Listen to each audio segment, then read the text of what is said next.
Hello, friends. Today I am reading Class 12, Chapter 2 Lost Spring Stories of Stolen Childhood. About the author. Anise Jung, 1964, was born in Rourkela and spent her childhood and adolescence in Hyderabad.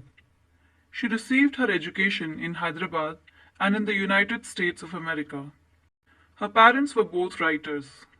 Anise Jung began her career as a writer in India. She has been an editor and columnist for major newspapers in India and abroad and has authored several books.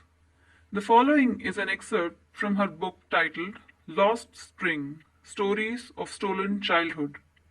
Here she analyzes the grinding poverty and traditions which condemned these children to a life of exploitation. Notice these expressions in the text. Infer their meaning from the context. Looking for, slog their daylight hours, roof over his head, perpetual state of poverty, dark hutments, imposed the baggage on the child. Sometimes I find a rupee in the garbage. Why do you do this? I ask Sahib, whom I encounter every morning scrounging for gold in the garbage dumps of my neighborhood. Sahib left his home long ago. Set amidst the green fields of Dhaka, his home is not even a distant memory. There were many storms that swept away their fields and homes, his mother tells him. That's why they left, looking for gold in the big city where he now lives. I have nothing else to do, he mutters, looking away. Go to school, I say glibly, realizing immediately how hollow the advice must sound. There is no school in my neighborhood. When they build one, I will go. If I start a school, will you come? I ask, half joking. Yes, he says, smiling broadly. A few days later, I see him running up to me. Is your school ready? It takes longer to build a school, I say, embarrassed at having made a promise that was not meant. But promises like mine abound in every corner of his bleak world. After months of knowing him, I ask him his name. Sahib-e-Alam, he announces. He does not know what it means. If he knew its meaning, Lord of the Universe, he would have a hard time believing it. Unaware of what his name represents, he roams the street with his friends, an army of barefoot boys who appear like the morning birds and disappear at noon. Over the months, I have come to recognize each of them. Why aren't you wearing chappals? I ask one. My mother did not bring them down from the shelf, he answers simply.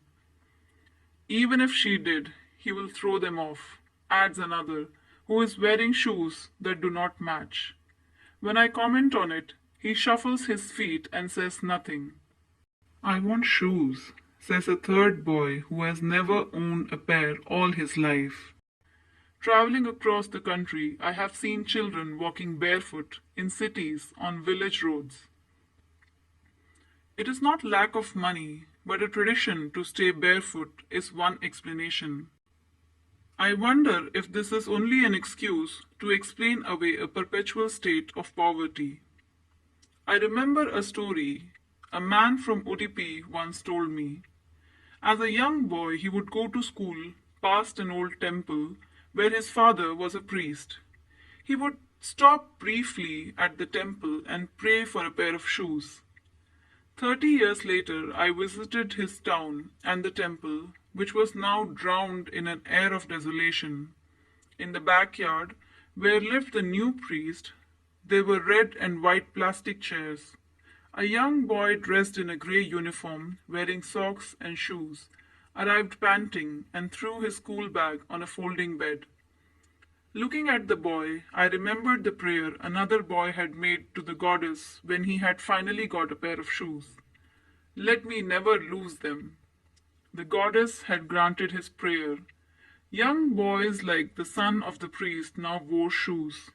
but many others, like the rag pickers in my neighborhood, remain shoeless.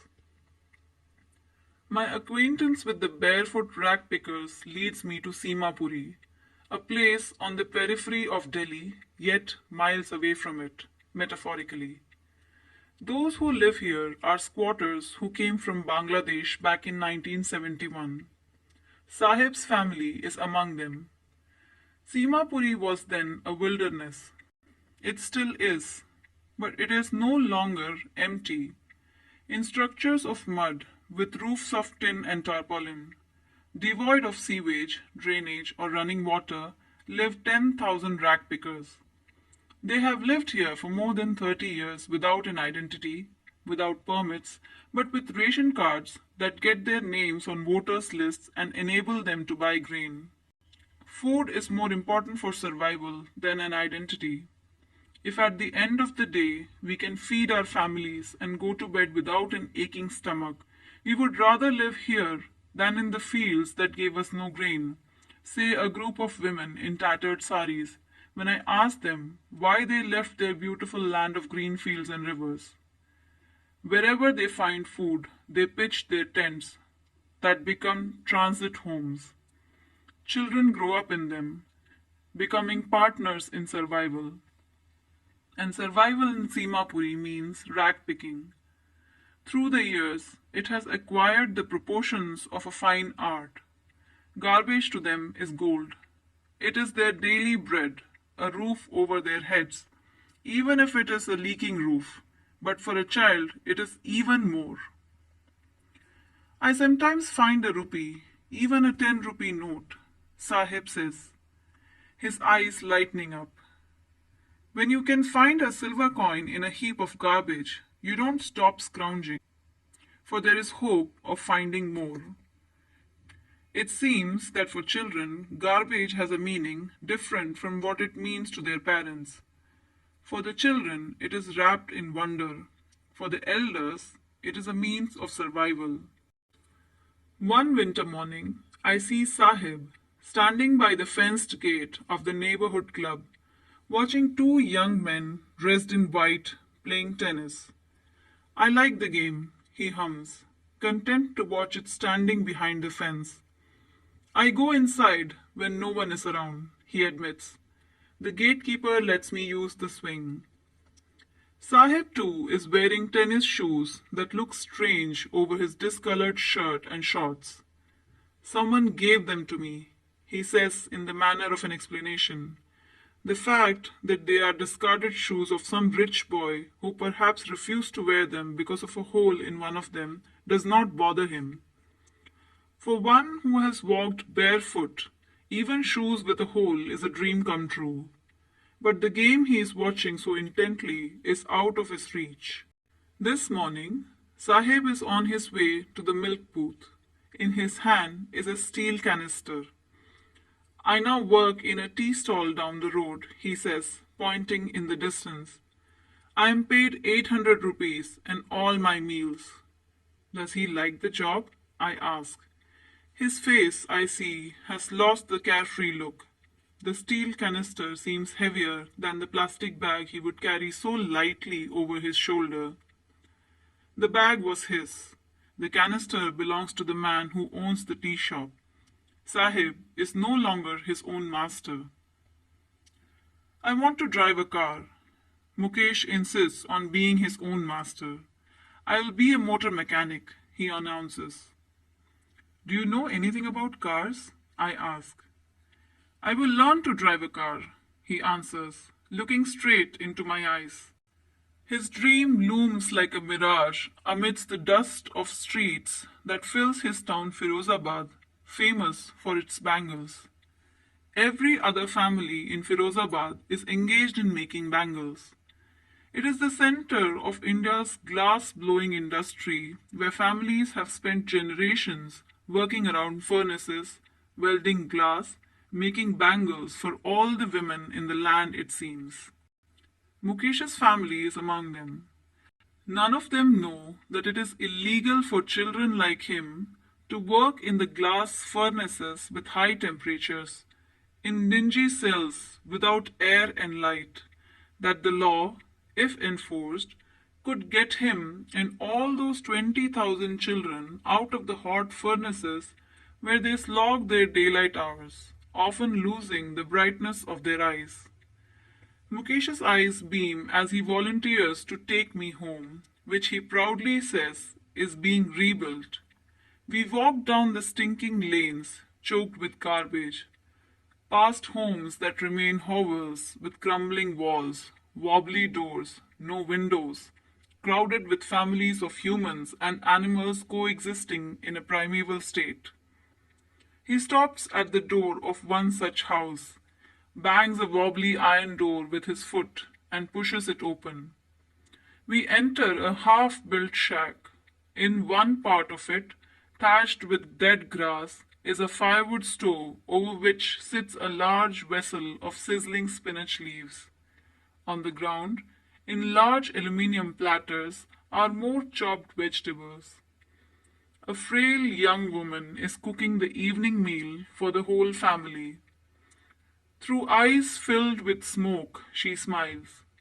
She is the wife of Mukesh's elder brother. Not much older in years, she has begun to command respect as the Bahu, the daughter-in-law of the house, already in charge of 3 men, her husband, Mukesh, and their father. When the older man enters, she gently withdraws behind the broken wall and brings her veil closer to her face. As custom demands, daughter-in-law must veil their faces before male elders. In this case, the elder is an impoverished bangle maker. Despite long years of hard labor, first as a tailor, then a bangle maker, he has failed to renovate a house, send his 2 sons to school. All he has managed to do is teach them what he knows, the art of making bangles. It is his karam, his destiny, says Mukesh's grandmother, who has watched her own husband go blind with the dust from polishing the glass of bangles. Can a God-given lineage ever be broken? She implies.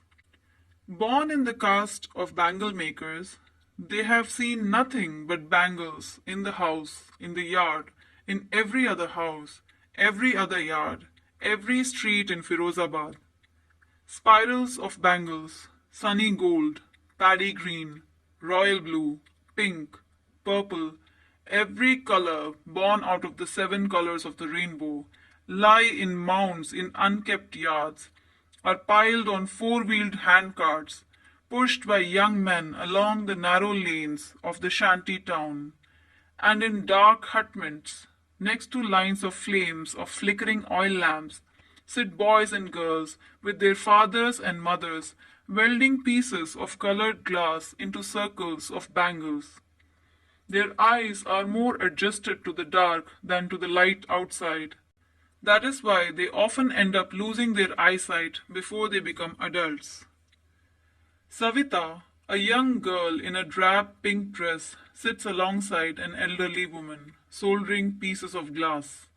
As her hands move mechanically, like the tongs of a machine, I wonder if she knows the sanctity of the bangles she helps make. It symbolizes an Indian woman's suhag, auspiciousness in marriage. It will dawn on her suddenly one day, when her head is draped with a red veil, her hands dyed red with henna, and red bangles rolled onto her wrists. She will then become a bride, like the old woman beside her, who became one many years ago.